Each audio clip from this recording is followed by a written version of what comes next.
Assalamualaikum warahmatullahi wabarakatuh. Maulaya sholli wa sallim daiman abada ala habibika khairil khalqi kullihim. Huwal habibul ladzi turja syafa'atuhu likulli hawlin minal ahwali muqtahami. Ya Rabbi bil Mustafa balligh maqasidana waghfir lana ma madha ya wasi'al karami. Bismillahirrahmanirrahim. Subhanakallahumma rabbana la ilma lana illa ma 'allamtana innaka antal alimul hakim. Wa tub 'alaina innaka antat tawwabur rahim. Wa taqabbal minna innaka antas samiul alim. Wa 'allimna min ladunka ilman nafi'a ya dzal jalali wal ikram. Allahumma iftah lana hikmataka wansur 'alaina rahmataka ya dzal jalali wal ikram. Bismillahirrahmanirrahim. Alhamdulillahirabbil alamin. Wassalatu wassalamu ala sayyidil mursalin sayyidina wa maulana Muhammadin wa ala alihi wa ashabihi ajma'in. Qala mu'allif rahimallahu ta'ala wa nafa'ana bihi wa bi ulumihi wa alamina bidaraina amin amin ya rabbal alamin. Baiklah para siswa kelas 8, kita lanjut materi kali ini. Untuk materi kali ini kita sudah menginjak pada bab kalam. Terlebih dahulu sampean harus sudah menulis materi yang saya upload ya. Ada 2 lembar ya.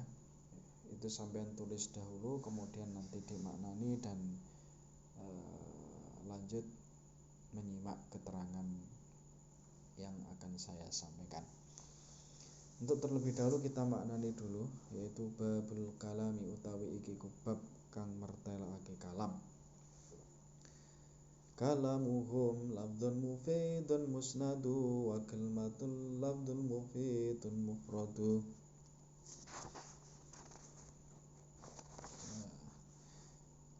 Ismin wa fi'lin thumma harfin tanqasim wa hadhihi salasuha hiyal kalim. Wal qawlu lafdzun qad afada mutlaqan kakum wa qad wa inna zaidan irtaqa.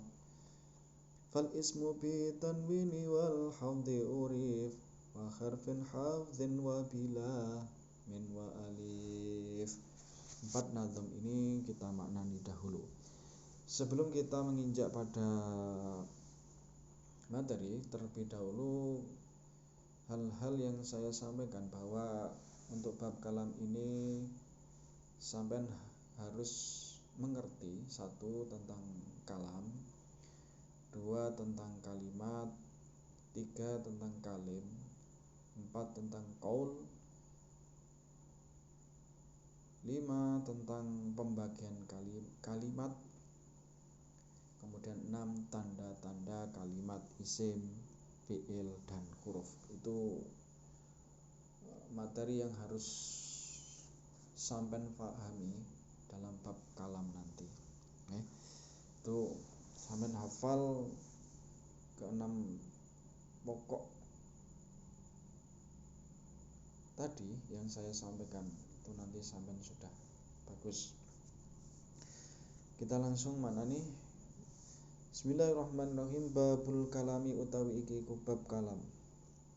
Babul kalami utawi iki bab kang nerangake kalam. Kalamuhum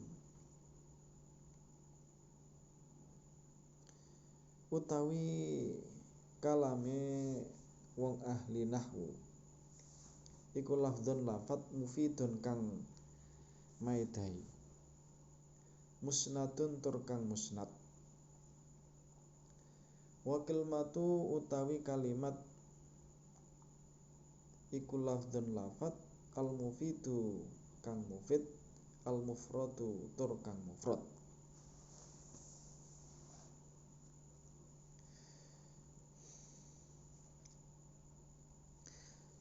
Jadi kalam ya, ini sudah ada terjemahnya langsung di bawahnya. Dari satu nazam saya sudah kasih keterangan, itu ada keterangan, ada ini ada ini kalam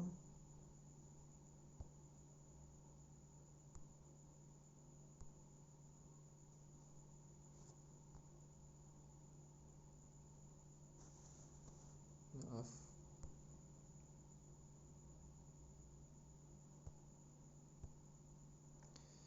jadi ada ini adalah kalam ya, kemudian kalimat. Kita membahas kalam dan kalimat. Seperti yang sudah saya tuliskan, kalam yaitu lafadz yang berfaedah, yang musnad. Musnad itu bersandar pada yang lain, bersandar pada yang lain gitu. Jadi kalam yaitu pengertiannya berfaedah dan bersandar pada kalimat lain. Lafadz yang berfaedah yang bersandar pada kalimat lain. Bersandar itu begini, yaitu menggabungkan suatu kalimat dengan kalimat yang lain. Itu namanya musnad atau bersandar dalam kalimat lain. Kalau lafadz sampean sudah tahu termasuk ini semuanya tulisan ini adalah lafadz Kemudian berfaedah itu bisa difahami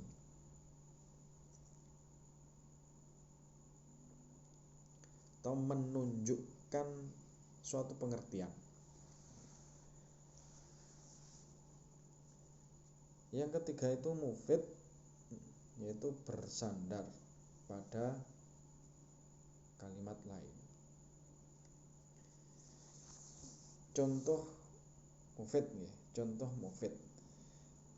itu seperti susunan fa'il, fi'il. Ada fa'il, ada fi'il, ini namanya musnad, bersandar. Atau mubtada khobar, itu namanya juga musnad, bersandar. Atau syarat dengan jawabnya, itu namanya isnad, bersandar. Kalau contohnya fi'il, fa'il ya, koma zaitun. Koma itu fi'il, kemudian zaitun itu fa'ilnya. Ini namanya bersandar. Jadi kalam selain ada lafadz dan dapat dipahami, itu juga harus tersusun. Cara jerumiahnya dulu itu tersusun. Ini bersandar. Zaitun qaimun, mubtada khobar, ini juga musnad. Jadi itu kalam lafadz yang berfaedah. Kalam adalah lafadz yang berfaedah, yang musnad, bersandar. Kalau tidak tersusun, tidak bersandar itu bukan dinamakan kalam. Contoh seperti lafadz mufrad zaitun, ada tulisan zaitun, itu belum termasuk kalam karena belum musnad. Itu kalimat. Kalau kalimat lafadz yang berfaedah,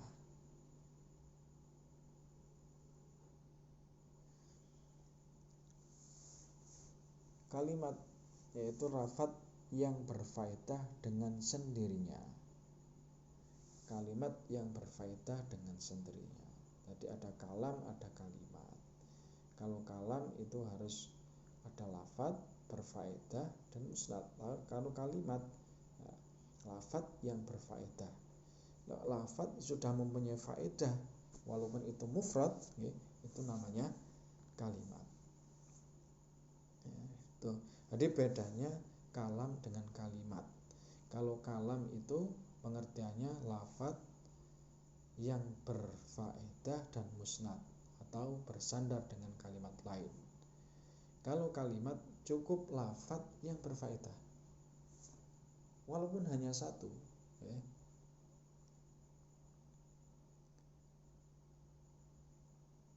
Kalau sudah berfaedah itu dinamakan kalim.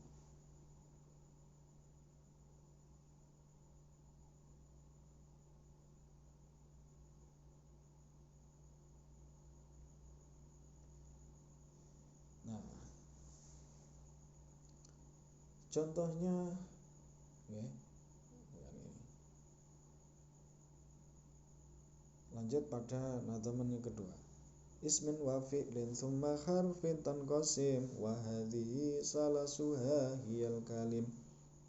Nah, kemudian, ya,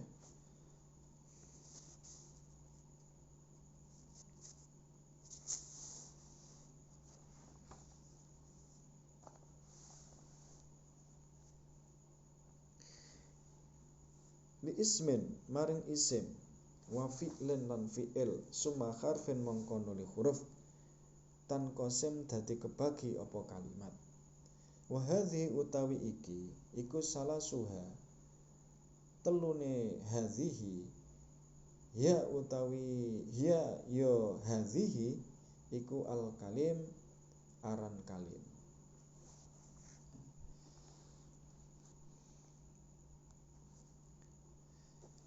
Kalimat terbagi menjadi 3, yaitu isim, fi'il, huruf. Ini sudah samin pelajari, samin sudah paham betul, ya. Paham. Dan kalimat itu ada berapa? Ada 3. Apa saja? Isim, fi'il, huruf. Ini. Kemudian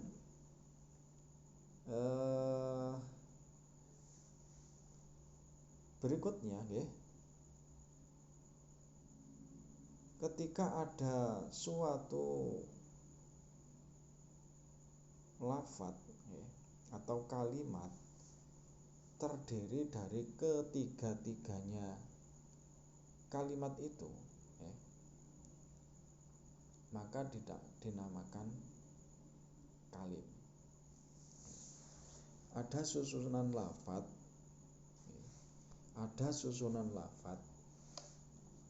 kok terdiri dari 3 kalimat, isim, fi'il, huruf. Nah, ini dinamakan kalim. Ya.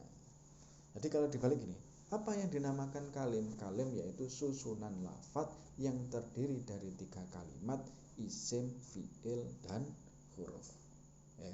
Saya ulang lagi. Apa yang dinamakan kalim? Yaitu susunan lafadz yang terdiri dari 3 kalimat, isim, fi'il, dan huruf. Nah, itu namanya kalim. Baik itu berfaedah atau tidak, ya, dinamakan kalim. Contoh,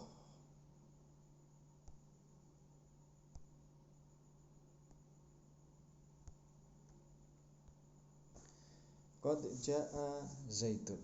Nah, ini termasuk kalim, ya, termasuk kalim. Kenapa dinamakan kalim? Karena sudah ada susunan dari 3 lafadz, yaitu 3 kalimat, yaitu isim, fi'il, dan huruf. Tidak harus urut isim, fi'il, huruf, tidak. Boleh hurufnya dulu, boleh fi'ilnya dulu, boleh isimnya dulu. Seperti contoh, qad jaa zaidun. Qad jaa teman-teman teko sopo zaidun, Zaid. Zaid benar-benar datang.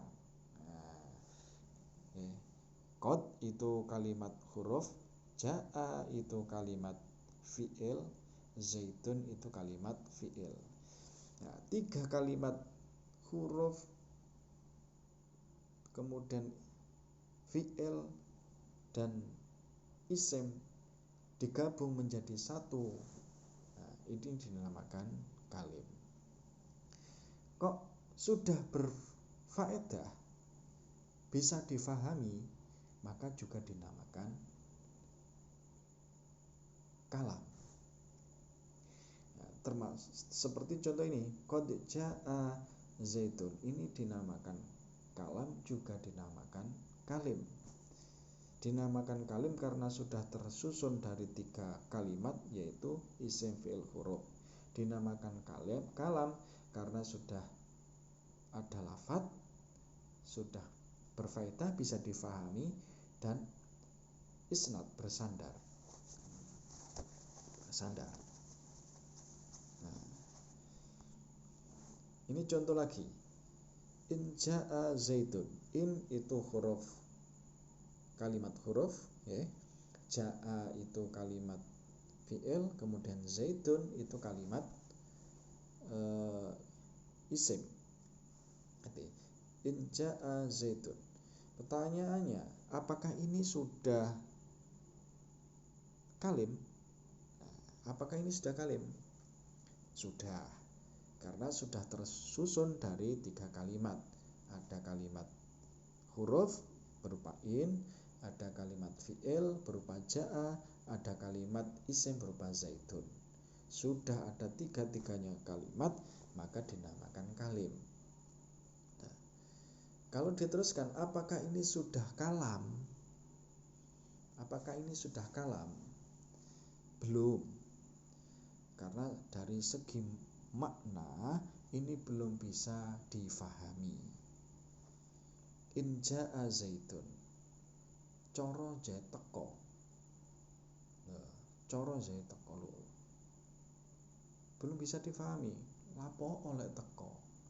Nah, kan masih ada pertanyaan lanjutan.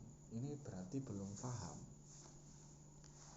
Sudah tersusun atau isnad? Sudah, sudah, tapi belum mufid, belum berfaedah, belum bisa difahami.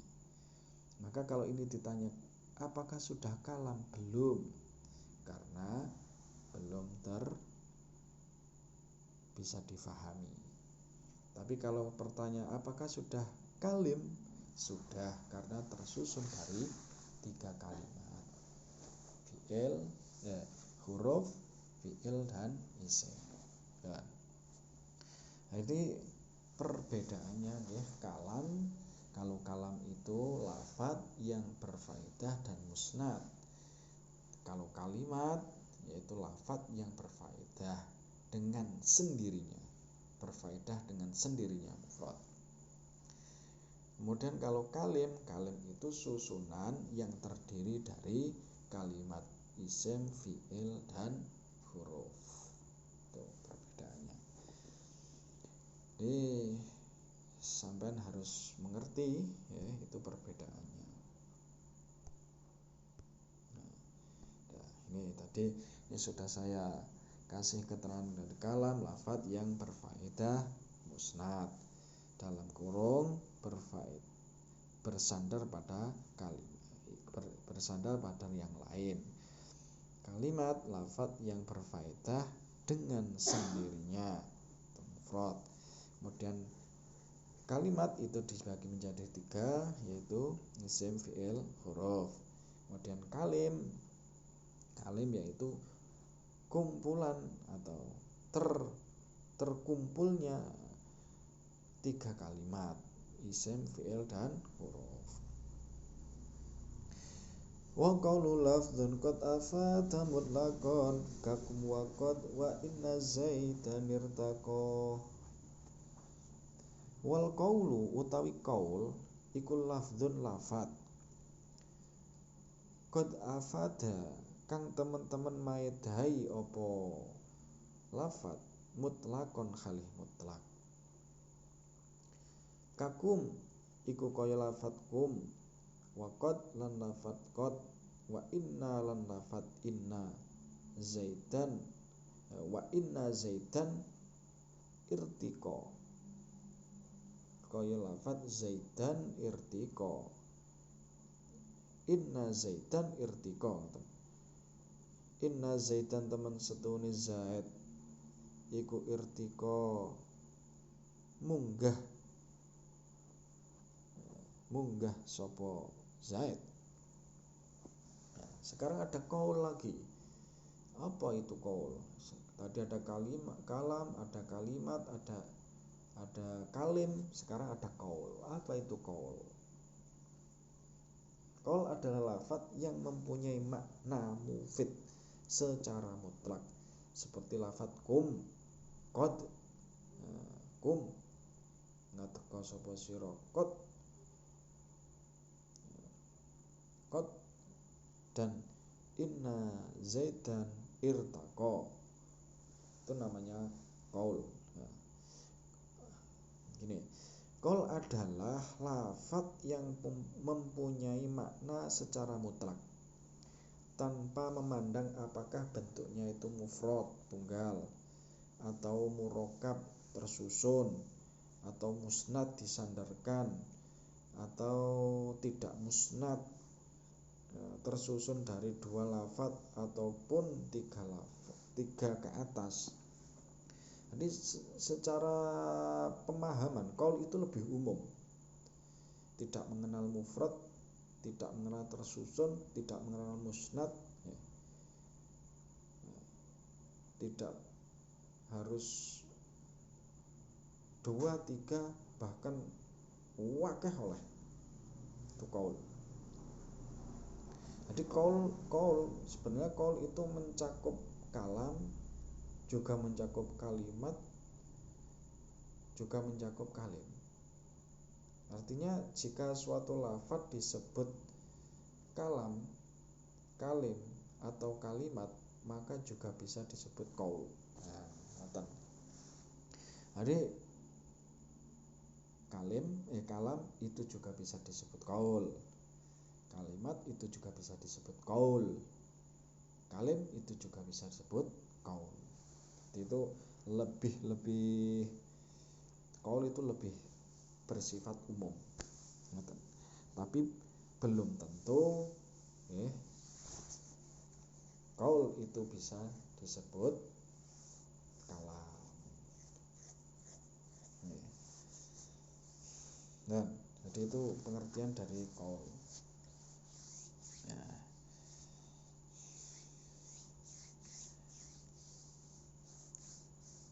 Jadi qaul adalah lafaz yang berfaedah secara mutlak, umum. Fal ismu bi tanwini wal hafdi urif wa harfi hafdin wa bila min wa alif. Fal ismu mongko utawi kalimat isim iku bitanwini kelawan tanwin wal hafdi lan i'rab jar. Urif iku urif kinaweruan apa isim. Wa harfi lan huruf wa harfi khafdin lan huruf jar, huruf khafd. Wa bila min lan kelawan lam wal alif lan alif atau dinamakan al. Tanda-tanda kalimat isim itu ada 4. 1 tanwin. Jadi fal ismu bit tanwini wal khafdi urif itu tanda-tanda kalimat isim itu ada 4. Ini sama yang sampean pelajari di nahwu jurumiyah kemarin. Jadi tandanya itu ada 4. Yaitu tanwin. Satu lafaz kok ada tanwinnya berarti itu kalimat isim. Kemudian beri'rab jar. Ada kalimat kok i'rabnya pakai i'rab jar, ya, pasti itu kalimatnya adalah isim. Atau dimasuki dengan huruf jar. Ada kalimat kok dimasuki dengan huruf jar, itu namanya kalimat isim. Kemudian tanda yang keempat yaitu kemasukan al. Ini saya kira dulu dalam jurumiyah sudah pernah dijelaskan. Oke. Ini saya kasih contoh mawon. Nanti alamatul isim, tanda-tanda isim. Amsilatu contohnya. Jadi itu ada 1 yang ditandai dengan tanwin. Hadza madrasatun. Lafaz madrasatun ini. Nah, ini adalah kalimat isim. Tandanya apa? Tandanya pakai tanwin. Madrosatun itu ada tanwinnya, itu sudah saya kasih tanwin. Aliyun, ini contoh yang kedua, aliyun, ali. Nah, itu juga kalimat isim. Maftuhun, ini yang terakhir, maftuhun, maftuhun. Itu kan ada tanwinnya. Nah, kalau ada tanwinnya seperti ini jadi hadhi madrasatun aliyun maftuhun. Itu kan pakai tanwin semua. Itu bisa dipastikan bahwa kalimat yang mempunyai tanwin itu adalah kalimatnya kalimat isim. Khafat itu berirab jar.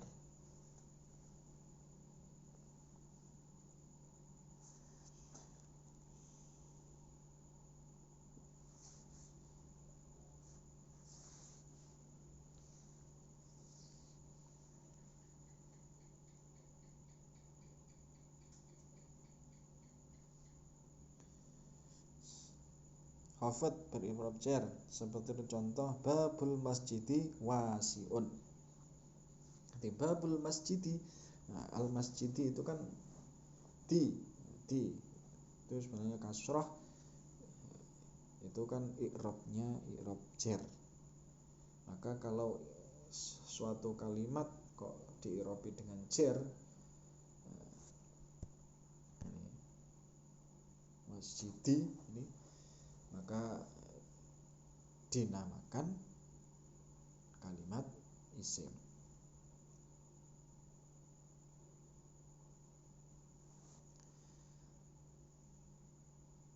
Lanjut, huruf khafat.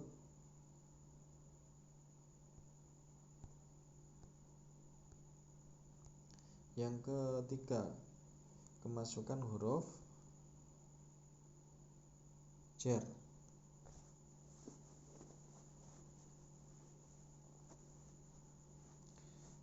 Ini lakum,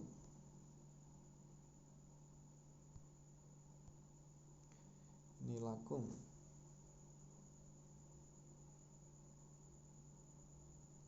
Lakum, kum, itu sebenarnya kum, lamnya adalah lam huruf jar. Atau ini fi madrasati, fi ini huruf jar, madrasati ini adalah kalimat isimnya. Kemudian yang keempat yaitu kemasukan al mistoratu, kemudian tawilatun. Nah, al mistoratu ini kan, ini kan ada alnya. Ini ada alnya. Ini namanya kemasukan al. Nah, tadi yang dimasukin al ini, ya, dimasukin al itu berarti itu kalimatnya adalah kalimat isim. Kemudian, nah tadi kan ada 4. Ini saya kasih tambahan. Kalau saya kasih tambahan ada nomor 5 dan nomor 6 sebagai nida. Nida itu undang-undang, panggilan. Ya tilmidun, hei murid. Nah, ini ya, ini ada ya nidanya. Nah, ya Muhammadun. Kalau menjadi nida seperti ini, nah, itu juga kalimatnya adalah kalimat isim. Nah, kemudian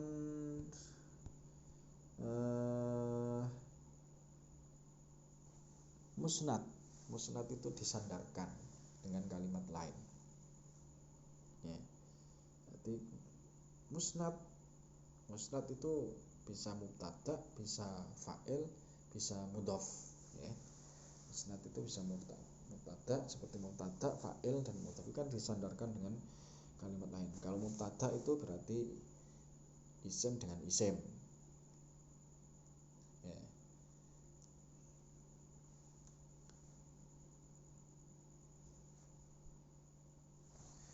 Nanti nahnu. Kalau yang mubtada ini contohnya nahnu mujtahidun. Atau ini Ahmadun karimun. Nah, itu yang saya tandai merah itu adalah kalimat isim. Itu disandarkan pada kalimat lain atau fa'il.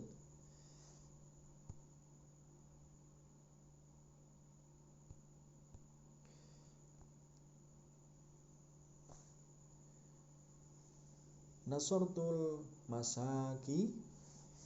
Nah, menjadi dimusnadkan ini. Nah, ini tanda isimnya itu bisa disebutkan musnad. Tapi di sini selain musnad itu juga ada alnya.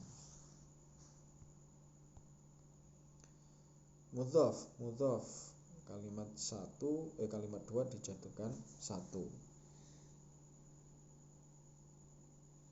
Ya, seperti ini. Talabul ilmi. Talabul ilmi. Talabul al-ilmi. Ini namanya mudhaf. Nah, itu. Nah, selanjutnya cara mengi'rab. Madrasatun. Kalimat isim, tandanya tanwin. Jadi kalau mengi'rab cuma kalimat, ini mengi'rab dalam pengertian kalimatnya saja. Madrasatun, kalimat isim, tandanya tanwin. Babul masjidi. Nah, babul masjidi, al-masjidi, kalimat isim, tandanya al dan i'rabnya juga jar. Kemudian fil madrasati, al madrasati, kalimat isim, tandanya i'rab jar atau kemasukan huruf jar atau kemasukan al. Al-mistaratun, kalimat isim, tandanya al. Itu i'rab secara singkat untuk mengetahui kalimatnya itu apa dan tandanya harus disebutkan tandanya apa. Tuh. Jadi itu yang bisa saya sampaikan untuk pertemuan kali ini. Nah, jadi ingat, hafalkan kalam, kalimat, kalim, qaul, kemudian tanda-tanda kalimat isim itu dihafalkan. Nah, itu sampean hafal, insya Allah sudah bagus. Sekalian sampean hafalkan bersama dengan contoh-contohnya, itu lebih bagus. Sekian dari materi kali ini, semoga bermanfaat. Akhirul kalam, assalamualaikum warahmatullahi wabarakatuh.